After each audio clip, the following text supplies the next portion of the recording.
नमस्ते मित्रों, आप सभी का स्वागत है। आप सभी जानते हैं बॉलीवुड में दोस्ती के अलग अलग किस्से, प्यार के अलग अलग किस्से हैं, लेकिन साथ ही साथ राइवलरी और दुश्मनी के किस्से भी बहुत अधिक हैं।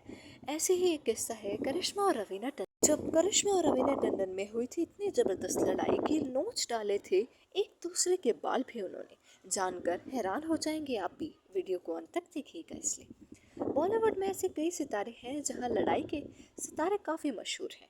कई एक्ट्रेस की जबरदस्त कैट फाइट भी चर्चा में रही। ऐसी एक कैट फाइट उस दौर में सबसे ज़्यादा चर्चा में थी, वो थी रवीना टंडन और करिश्मा कपूर की लड़ाई। दोनों एक दूसरे को फूटी आंखों से देखना पसंद नहीं करते। यहाँ तक कि एक फिल्म के सेट पर तो दोनों में बात मारपीट तक भी पहुंच गई थी, और शायद बहुत कम लोग जानते होंगे कि उनकी यह दोस्ती दुश्मनी की वजह है और कोई नहीं बल्कि अजय देवगन।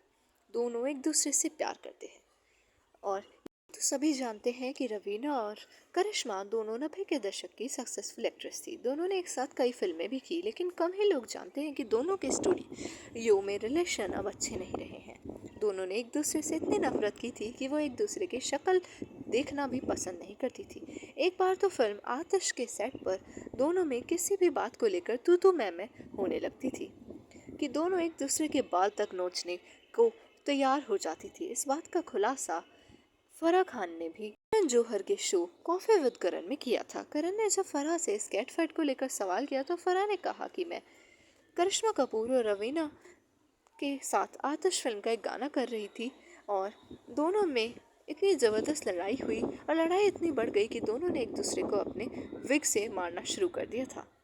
अचानक बात इतनी ज़्यादा बिगड़ गई कि दोनों एक दूसरे के बाल नोचने को तैयार हो गई। फराह ने बताया कि बात इतनी बढ़ गई कि लाइब्रेरी तक पहुंच चुकी थी। ये बच्चे जैसी हरकतें करने लगी। मुझे पता है दोनों अनुभवी हैं, लेकिन इनको याद करके अभी भी हंसी आती है कि दोनों के बीच इतनी बुरी तरह से लड़ाई, और वो भी सिर्फ अजय देवगन को लेकर। ऐसा होना बिल्कुल भी लाजमी नहीं था, वो ये कहती हैं। और अब भी दोनों एक दूसरे की शक्ल देखना नहीं पसंद करती हैं। तो आपको अगर ये कहानी अच्छी लगी कि कैसे सहेली से बन गई एक दूसरे की सबसे बड़ी दुश्मन और सबसे बड़ी कैट फाइट की दोनों है उदाहरण, तो अगर आपको कहानी पसंद आई तो कृपया करके चैनल को लाइक और सब्सक्राइब कर दीजिएगा, और साथ ही साथ हमेशा हमारे चैनल को देखते रहिएगा और हमारे सभी वीडियोस को देखते रहिएगा, और यूं ही हमारे चैनल पर आते रहिएगा। और आप अपना और अपने परिवार का बहुत बहुत ख्याल रखिएगा मेरे प्यारे दोस्तों। आप सभी का हार्दिक अभिनंदन और स्वागत।